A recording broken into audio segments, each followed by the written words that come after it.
Everybody show me your O face. It's breaking the fourth wall time. Yay! Yay! Oh kids, you know what time it is. It's fourth wall time. Hey, what's up? It's Chris Wild of Breaking the Fourth Wall. This episode, we are at, episode 25? I got to look that up. While I'm looking that up, let me go ahead and introduce the panel here. First and foremost, our tech girl, Christina Talley. How y'all doing? We have the late, great Eric Batista.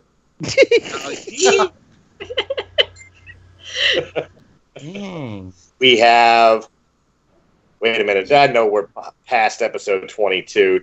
Was Twerk Muffins episode 22? No. I believe so. Okay, then we're on episode 23. No, we're past that. I think we're like 25. I think this is episode 26. The only straight man I've ever met that's comfortable with being known as a librarian, Brian Miller. Yes, it was my dog that was humping the router, just so you guys know.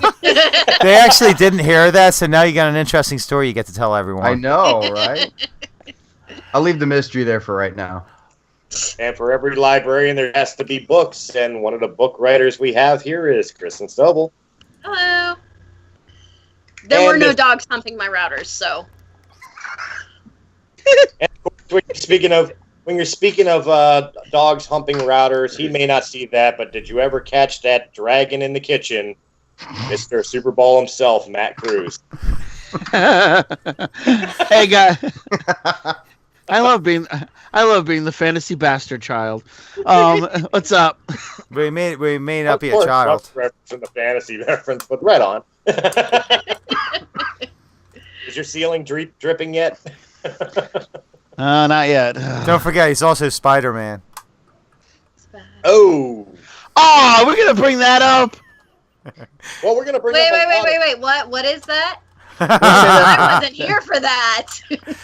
No, I think it was the week before you showed up, and I wasn't ready for that. We're gonna just skip that for right now. No, we're not. No, you gotta. You're gonna tell it right now. Now I want to know. No, we're not. We're not skipping any of that because this episode, I figure, could be the year in review because we are coming up pretty soon on Breaking the Fourth Wall's break for season 2, where we're gonna go ahead and end season 2 coming up in a couple weeks here. So I thought we'd take a look back at this season and all the fun things that we've talked about and all the interesting adventures that we've had together as a group and coming together as a group because many of you guys joined us during the season while other ones were there from beginning of the season. So I thought we would just share the stories of our experience of this Fourth Wall and consequently Realm of the Mist entertainment venture that spawned from it. Which will include the story of why Matt is the next Spider-Man when Tom Holland retires. Oh my God! It should be more like Venom. I don't know what that's not. All right. I'll tell the damn story. Start us off. Kristen, this is. He's already got the "Don't judge me." All right. In a nutshell, pun intended, it was one of my more intimate stories with my wife and a friend of ours. Yes. That's without getting too descriptive. She was fun for us both. Well, I should twerp.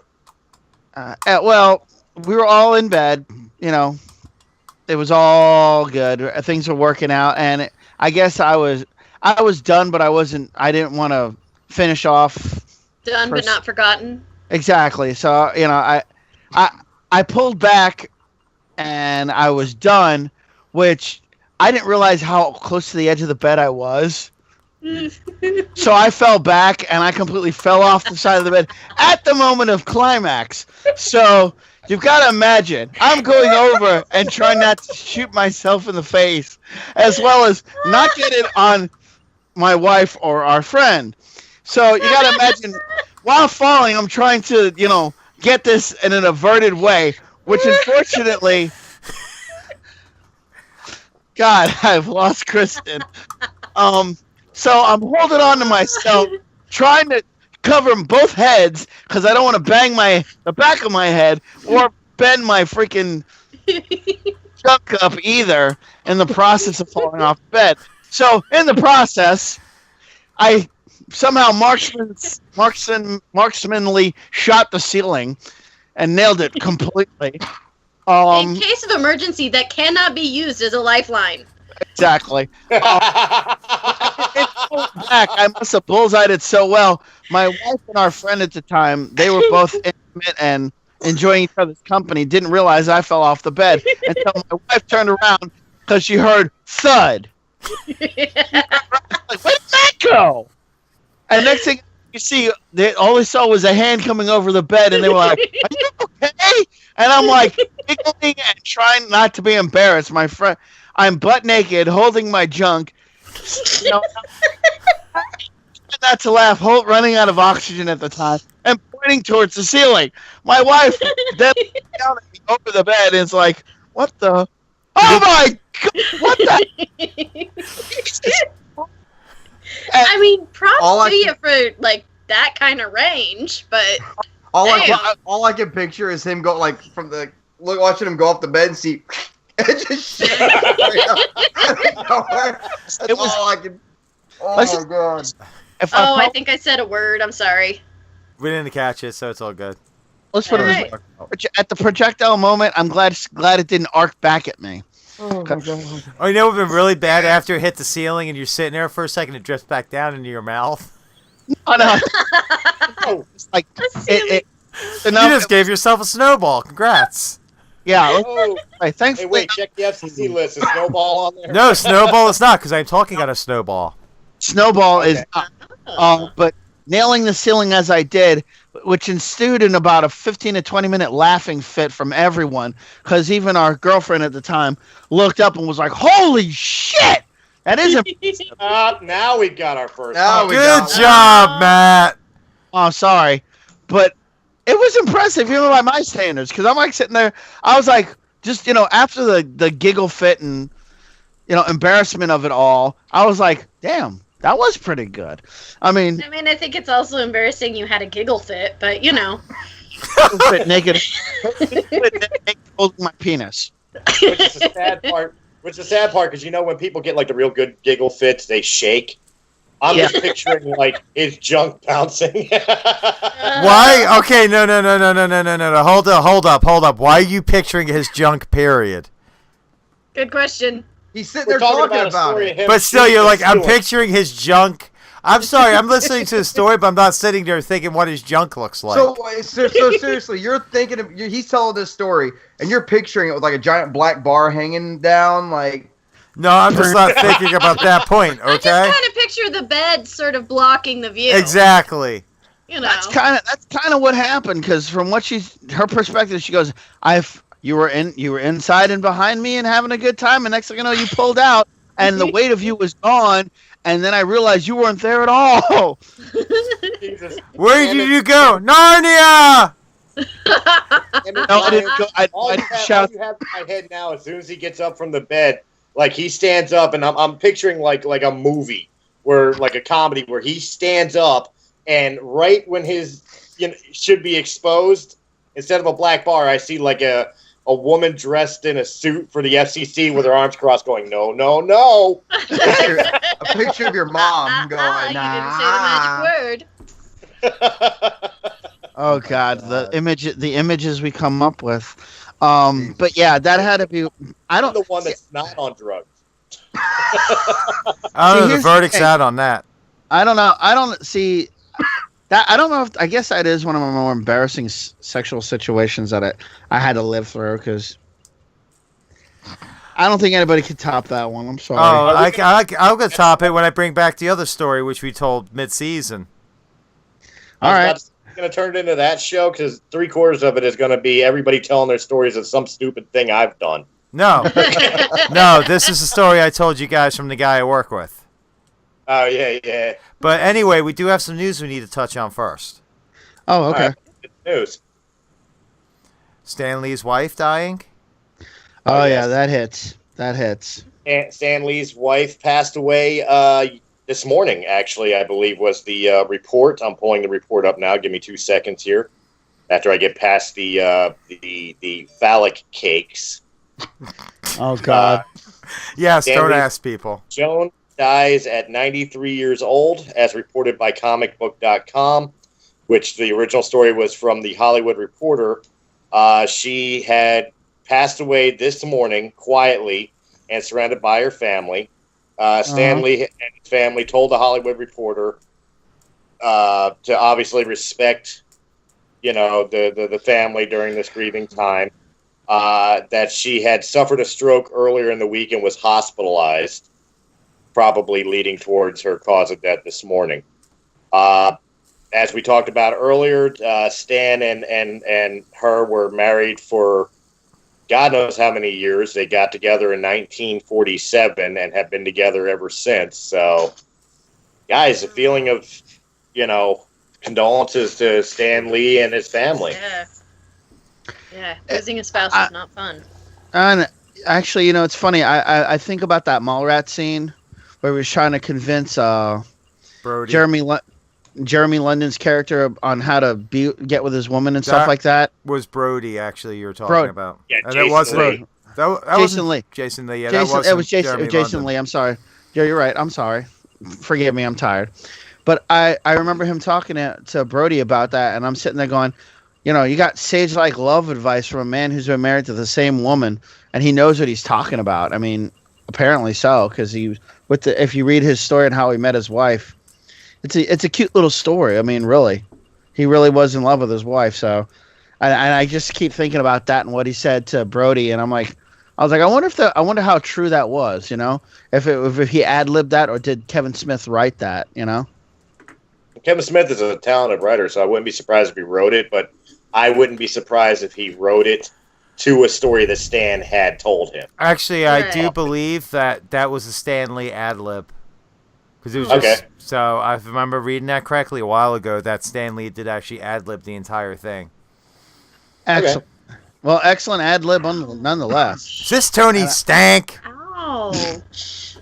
And also, I mean, Stan Lee is like one of my more favorite influential writers, and I mean, he wrote so many characters that are so beloved, and we love his cameos now in his movies, and at least he's around still for that. So we get to see that. But for his loss, I feel for him, because I mean, this is going to affect any man. He was married for almost close to 50 years with this woman. More than that. If he was married in the 40s, it would have been 70 years. Yeah. There you go. Jeez.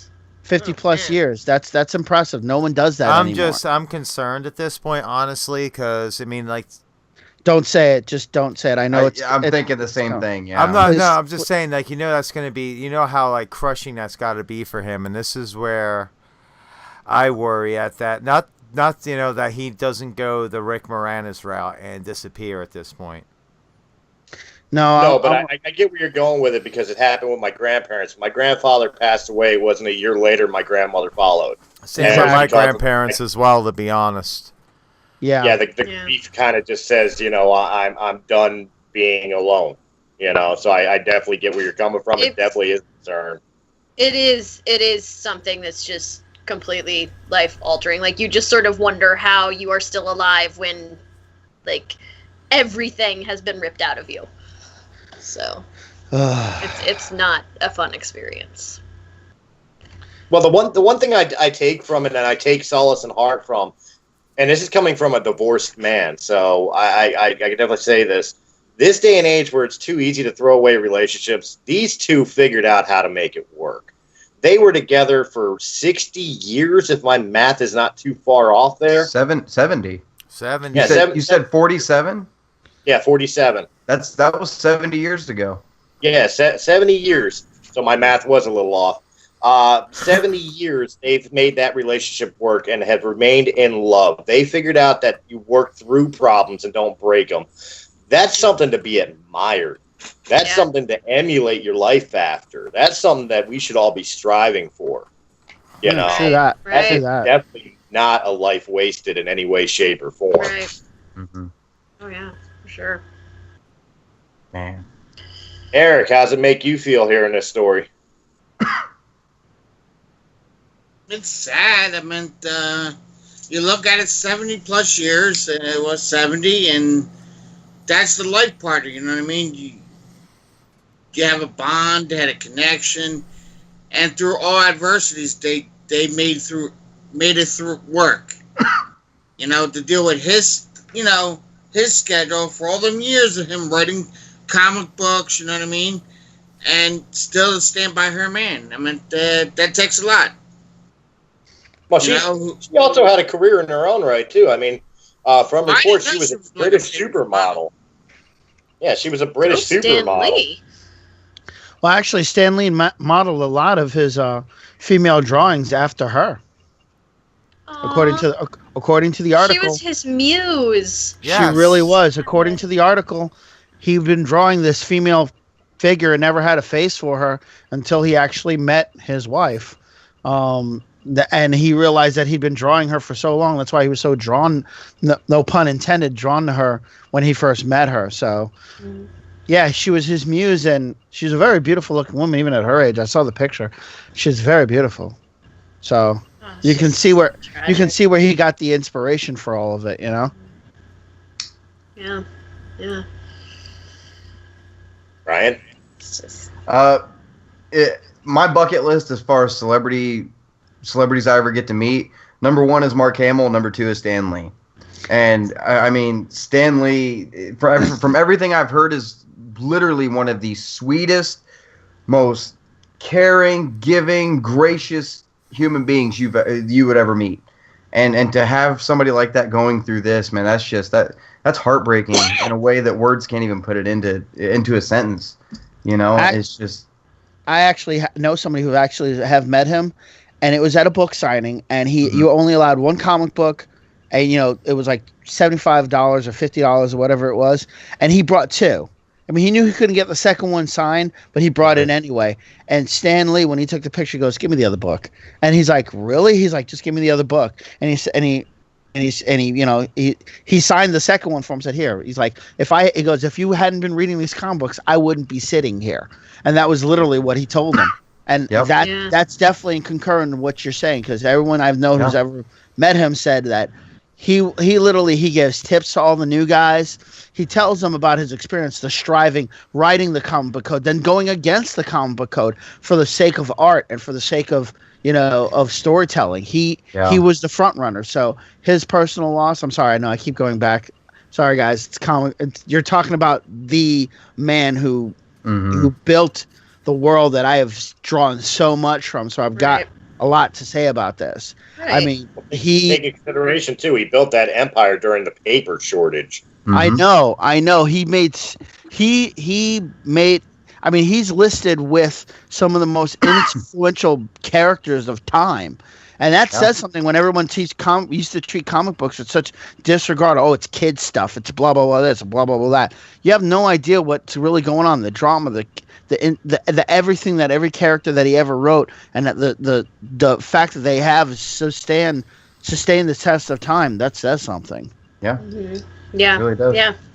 And he's a fan on top of everything else too, I mean, exactly. he's in the same boat we all are, and when one of us hurts, we all do. Right.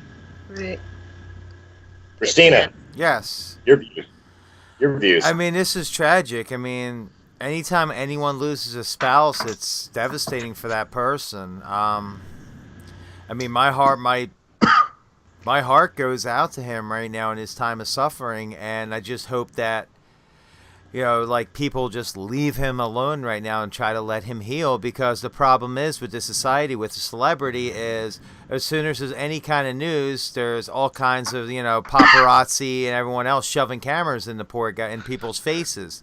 And he doesn't need that right now. He needs to be left alone. And I hope that there is a tiny thread, just a tiny thread of decency to leave this man alone while he grieves for his wife. Yeah. Yeah. Yeah. I agree with that. I mean, we're technically right now we're talking about it, so we're really no better on the internet. We're producing a show talking about the death of his wife. But I will end it on this simple fact.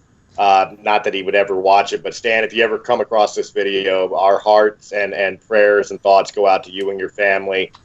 Take all the time you need, man. Your true believers will always be there for you when it's time. Oh yeah, Excelsior. Yep. Absolutely. So. Moving on, what other news would you like to bring to the table? Donal Logue, the star of Gotham, took to Twitter on Monday asking for the safe return of his transgender daughter who went missing in Brooklyn. And at this point, there hasn't been much updates other than the fact that she is still missing, and the FBI and she's not a runaway. She's definitely missing. But yeah, the FBI and the NYPD are currently trying to find her. Jeez. Unfortunately, with this report, and of course it falls on our desk because it's a celebrity more than anything else. But the unfortunate part of this is the fact that we should be just, concentrating on the fact that, hey, somebody kidnapped a child.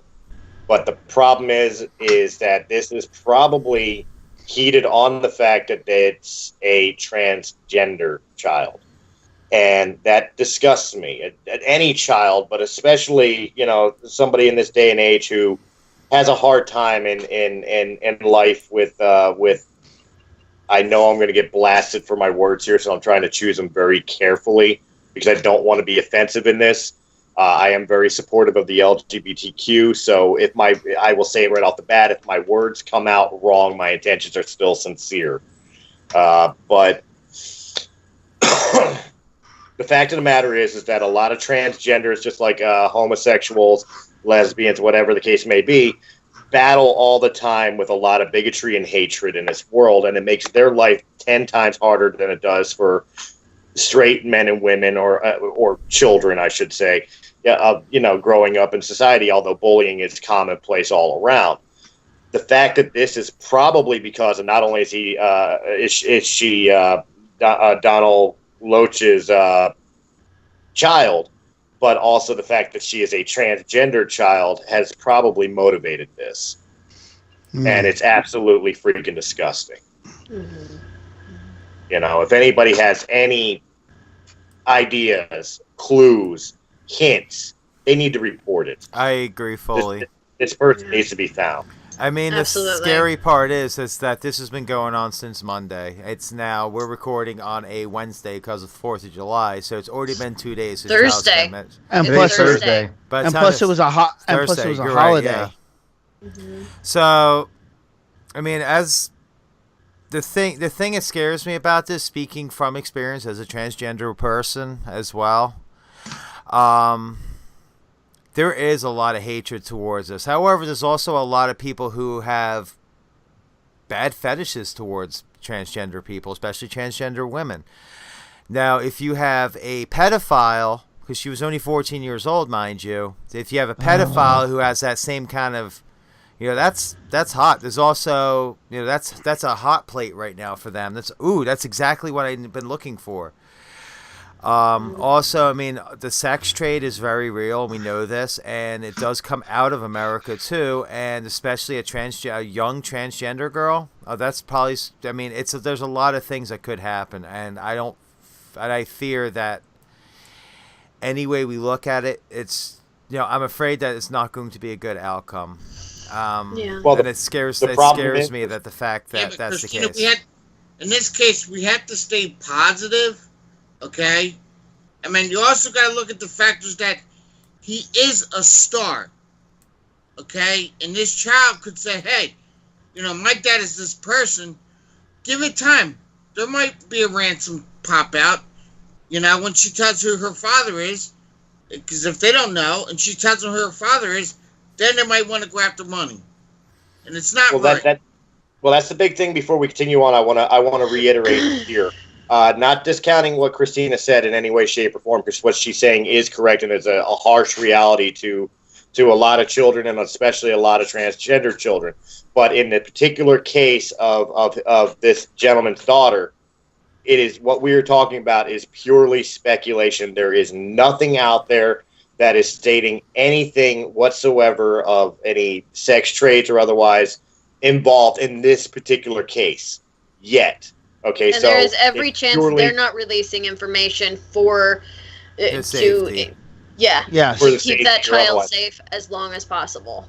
Exactly. So we are not reporting that these are the events that are happening. Oh no, that was speculation on my part. I apologize if there was any But I'm just saying, even the children in general and dangerous. I mean, how many times have you gone to Walmart, gone to any store, you see that board they have, or any supermarket, and they have the "Have you seen me" pictures, and you see kids like, and the pictures are dated from like the 80s, 70s. Yeah. Still, and they still haven't found them, and that's what really bothers me, is that the longer this takes for them to find this child, the more likely the outcome's not going to be positive, and that's an unfortunate reality of this world, and it sickens me that people are this way, that they would hurt someone like an innocent child, or even just abduct an innocent child for whatever reason. So it just it makes me sad. Right. It's just she's just a kid. Exactly. That's the problem. That's what the makes problem. me sick about it, honestly. Yeah. She's just a kid. She's just starting to figure out, especially who she is and what she wants to do with her life at a young age. And then this happens. It's more than tragic. It's I don't even know. Is there a word for something like this? Terrifying. Disgusting. God, I need Vulgar, grotesque. Terror. But, I think it's one of those things. that's someone just get me a thesaurus, please. I mean, really. I mean, He's not from New York, correct? Yeah, in Brooklyn. What's that? He's not from New York, correct? No, they live in Brooklyn. I don't know if he's from, but they live in New York. Or at least they were in New York when this happened, because she was abducted in Brooklyn at some park in Brooklyn. Well, here's the deal, and Brian, I'll pose it to you. With this case, with missing person cases, just missing persons in general, it is usually a general rule that after 48 hours, chances of finding somebody, and I hate saying it this way, but finding somebody alive becomes less and less of a high percentage. Yeah. Knowing that this has been almost 4 days ago, and as of right now, as a time that we've been recording, it hasn't been reported that there hasn't even been any contact about his daughter. Mm-hmm. I mean, what do you think has got to be going through his mind right now? I'm not a father that I know of, and I can't even put myself in those shoes. You know, it's just the helplessness and the regret, and he's blaming himself for it. Yeah, he is, and it's not his fault at all. And to have that burden put on you and to put that on yourself, and I mean, the man hasn't slept. He's probably been on every the phone every minute for the last 2 or 3 days, like just on the phone talking to anyone he can to try to get help. He's scanning every face of every person he passes on the street. Mm-hmm. I mean, just I can't even imagine. I can't. God. Yeah, it's sad. How dangerous is it out there in this day and age for a young person, particularly a young female? Especially more so than, say, 10, 20 years ago when we were all kids. It's worse now. I don't know whether it's because of the more ease of access to information. It seems worse now because you're always hearing about people trying to abduct children from schools. Yeah. Well, and you have both parents working, so I think you have a lot of young people, particularly when they get to their teenage years and can, be trusted to walk from one place to the next, being able to do that. And so I think there's a lot of opportunity. In fact, one of my Facebook friends posted just a few weeks ago that someone had tried to get her daughter to get in the car with them. And that's, I live out, in a small town in the middle of Kansas where these things supposedly don't happen. Mm-hmm. But you have to be, and we have actually a homicide case going on in the town next to us. It was just like crazy, like Silence of the Lambs, creepy, crazy stuff happening. Whoa, really? Yeah. There's some crazy stuff. Wow. Well, I mean, again, we grew up with the stories of watch out for the unmarked panel ban and the guy offering kids candy. Yeah. I mean, oh yeah. It's a very real thing in this society. Eric, as a father, how much do you worry every time your child walks out of the door? EJ, I worry about him a lot because he'll wander off so far, and it's like, okay, where's he at? Because one time I was like, okay, I told him it's dark time, it's time to come in. So I turned around to Liz and Kyle, like, come on, get your sock shoes on, let's go look for EJ. Oh no, he's alright. He's alright. I don't care. That's my lifeline right there. I walked all the way over to the next complex and walked in there, and he was way in there. And I yelled at him the whole way home, coming back. I said, you have to tell Daddy where you're going to be. You know, Kyle's like, he's over there. I was like, it doesn't matter. We don't know the hoodlums that walk through these complexes. I mean, I see strange people every day. Yeah. Look at the panel. That's it. The people that snag your kids aren't the ones from your neighborhood. That's more often than not. There's somebody who came in. This is true. So, you know, you can't trust that you live in a nice, clean neighborhood, you know, that may be low on crime and everything else. They come in. You know, if they want, they come in. Yeah, but I'm saying, like, up in Mount Vernon, when I lived up there, I mean, I remember that we had a pedophile apply for an apartment. And everybody knows the stipulation. They're not allowed to be within 300 feet of a school, any kind of school. And don't you know, we got served papers, but it got thrown out because, like the attorney said, it's a violation for him to apply this close to a school. They're not allowed to apply near a school, you know, playgrounds. Yeah, they got to be far away. Understand for the people that don't understand the geography. Mount Vernon Apartments literally sat right next door. Like, you leave out the one side of the apartments and cross the parking lot, you're in the parking lot for Copper Beach Elementary School. Wow, really? I remember that when I came over. I mean, the scary part that's is what Eric's talking about. I mean, wow, that's. If you ever want to realize how like messed up it can be out there, just go online. Go look up the sexual predator maps. Oh it yeah, shows I know. Where everyone's at. I mean, it lights up like a Christmas tree. In some places. When I was in the Air Force, I was a cop, and we had access to all those printouts and stuff like that. When you talk about Christmas lights, you could literally build a roadmap from house to house to house, neighborhood to neighborhood, connecting the lines and where all these freaking people are. And you're like sitting there going, "Oh my God, I can't believe this." I was like, even when I was like, I just picked a random, neighborhood. And there was at least like 5 of them in Delaware. And I'm sitting there going, wow, this is supposed to be a nicer neighborhood, Right. Well, here's the other thing to scare you a little bit farther, too. And I want people to think about this, too. The little dots that show up on the sexual registry list are the ones who registered. There's the ones that got caught. Otherwise. Yeah, they're the ones we know about. Yeah, well, they have to register. If they're caught not registered, they go right back in. But there's also ones that haven't gotten caught. You know how many of them flee? Be honest. You know how many of them flee? They get the parole. They have 72 hours to report to be able to register as a sex offender. If they don't report, they're still going to get the warrant and everything. You're a couple weeks before the cops are even looking for the person again. And by that point, that's a long time. By that time, they're in the win. And they can be extremely 10 times as dangerous. Because at this point, they know that if they get caught, they're going to jail. So at this point, they don't care. Right. So as much as that registry shows you how many in your neighborhood could be or are sex offenders, you don't know how many others aren't registered. Right. How many others haven't been caught? So I truly hope that we get to report a very happy ending at the end of this one. For oh my God, I'm hating myself. I keep saying Donal Logue. Donal Logue. And his daughter's name is Jade.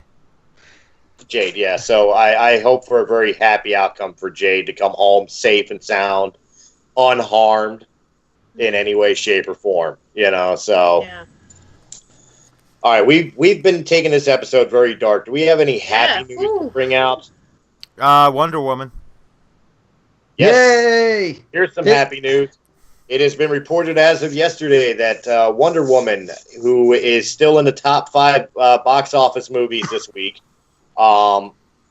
is now the highest grossing DCEU movie of all time. Yay! Woohoo! Yay! Yay! So extra congratulations to Wonder Woman and to DC to finally have something out of this new extended universe Thank they were God. Listen, just a They little. finally add figured something it to out. If I can, she wants to restructure her contract now because she's only being paid $600,000 for each of these films. She wants to be paid more money now for the 2 and 3. If I was DC, I'd be whatever the hell you want. Yeah. Well, Oh, here's a little trying. fun fact for you on Wonder Woman.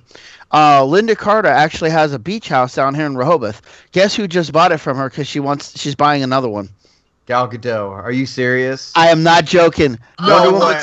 Wonder Woman is buying Wonder Woman's beach house. That's That's awesome. I'm not joking. And you know, remember Sean at work works with me on the dock. Yeah. He met Lynda Carter and actually got something from her when he was actually like redoing her roof or whatever with his dad or something like that.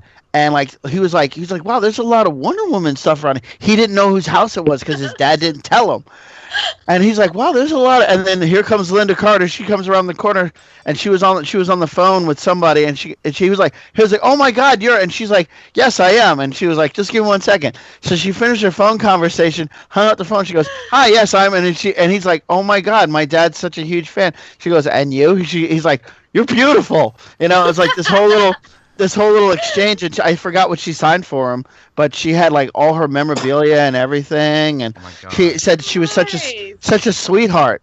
And I was like, wow, really? I was like, dude, I would have been like, I don't want to leave. You would have seen like in the floorboards. I don't care. I'll be her towel rack. I don't care. I bet you would. You know, we're moving on that because we just got done his Spider-Man story, and now he's offering to be Wonder Woman's towel rack. Well, here's I mean, I love Lynda Carter. We're talking about her real quick. I mean, even when she showed up in Sky High, her lines were great. Like, who do you think I am, Wonder Woman? As she's walking out, so it's like such a great line for her to say. And she is the president on Supergirl. This is true. I still say the only missed opportunity of the Wonder Woman movie was not using Lynda Carter as Wonder Woman's mother. Yeah. I agree. Yeah, Yes. Oh, I didn't think of that. As Hippolyta, yeah. Yeah, that would have been. I think that was the only. Nothing against the actress who played the mother, you know, but I think It that would have been nice fan perfect service. role. Yeah, that would have been the perfect role. That would have been the sprinkles on the sprinkles on the icing. Yep. So, Eric, Sprinkles are for winners. seen Wonder Woman? Do you think it's deserves a type? I liked it. Really enjoyed it. It took me a little bit of time just to build up into it, but I really liked it. Oh, the end was just fabulous. That's why I said I see a sequel coming. Yeah. Oh, it's already in the works. They're already talking about it. But they left it right there for you to know. Okay, we got a sequel coming out of this, so I'm ready. Ryan. Absolutely. Sequels. Okay, here's the thing. So far, the Marvel movies have been my favorite. They've nailed the formula, but DC Comics is where my heart is. Like the comics, DC, the movies, Marvel. But now I've been rooting for DC to get the cinematic universe thing going ever since the Man of Steel came out. Because I loved Man of Steel. I loved it. You guys know I'm a Superman fan, but I loved Man of Steel. And then I was really excited for Batman v Superman. I was kind of let down by it. And then Suicide Squad was just, in my opinion, I don't know what the hell happened there. But anyway. The only good thing at Suicide Squad was Margot Robbie's Harley. As Harley, exactly. Will Stone, you got to give Deadshot credit too. Deadshot was. I like Will Smith's Deadshot. He had to rope it in though because Deadshot is part of the Suicide Squad. He's not the Suicide Squad. But part of me feels like, and I'm gonna backpedal on this in a minute when I talk about Batman. But to me, Will Smith was too recognizable as Deadshot, as Will Smith. In my opinion, and I didn't think Suicide Squad was that great, to be honest. And then, even though we knew Wonder Woman was coming out, but I told Kirsty too, I was like, man, I'm really, really hoping Wonder Woman's good, because if they don't start turning this crap around soon, it's not going to happen. They're not going to get this thing off the ground. And then we went and saw Wonder Woman, and before we did, we heard the reviews were good, and then I was like, oh, all right, this could be good, And then we saw Wonder Woman, and I just, oh yes. thank you, God. Like, and I was hooked. And I was hooked from the beginning. Like, the very first shot, I was hooked. And it's just, I'm so happy, man. Like, because like I said, I'm a DC guy. I want Justice League to be better than Avengers. I'm gonna say it. I want it to be better than the first Avengers. Is that gonna happen? No, but there's no way. But that's what I want for DC. I want DC to be able to come out and be like, blur it out, Christina. Like, that's what I want. I don't have to blur that out because they're not going to see that on Radiocast. Oh, that's fair enough. So I'm ecstatic, dude. I'm so happy that Wonder Woman is doing as good as it is. Yeah. No, I'm right there with you. As far as the cinematic movies are concerned, I'm definitely Marvel all the way. Yeah. But as far as comics, I mean, my two favorite superheroes growing up were Batman and Spider-Man. Okay, so I've been up and down on that roller coaster ride for the Batman movies like forever. You know what I mean? And I'm one of the few people that actually do kind of sing the praises of Ben Affleck. Oh, I love playing Ben Affleck, the Dark Knight. But Wonder Woman gives me hope that maybe DC has finally figured this out. Mm-hmm. Right. You know, and I hate to say it this way, maybe DC's finally stolen the formula from Marvel. I mean, there's only been 3 phases of Marvel. I don't want to say stolen. Right. They're doing a different formula than what Marvel's doing. But they may have finally cracked the code. Right. Right. See, they may have found their formula. I also heard a report that after Justice League comes out, DC Comics or Warner Brothers is taking a step back, evaluating what went wrong with their first phase, and seeing, you know, what they could do to make it better, and then they're going to take it slow, one step at a time after that, which I think is exactly what they need to do. Yeah.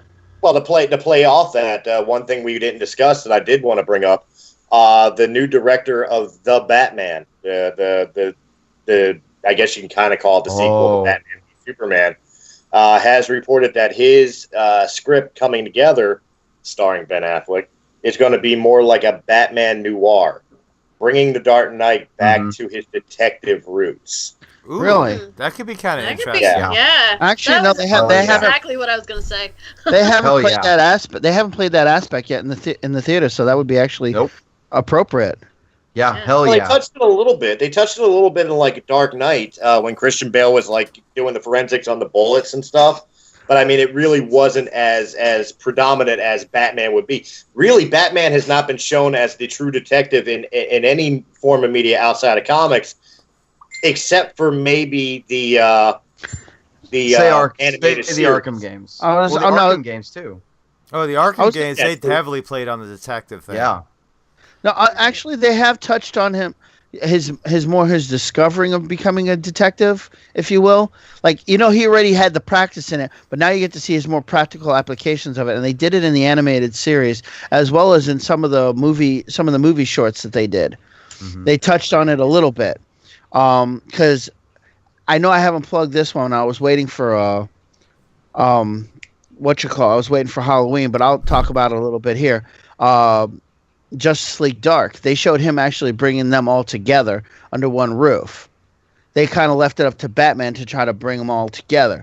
That's what I like what they're doing. I think that's what they're doing with the Justice League movie, is they're showing that Batman's brain is what defines him as a strategist and a detective in the Justice League. They always show him with his gadgets. We know about his gadgets. We know about his money.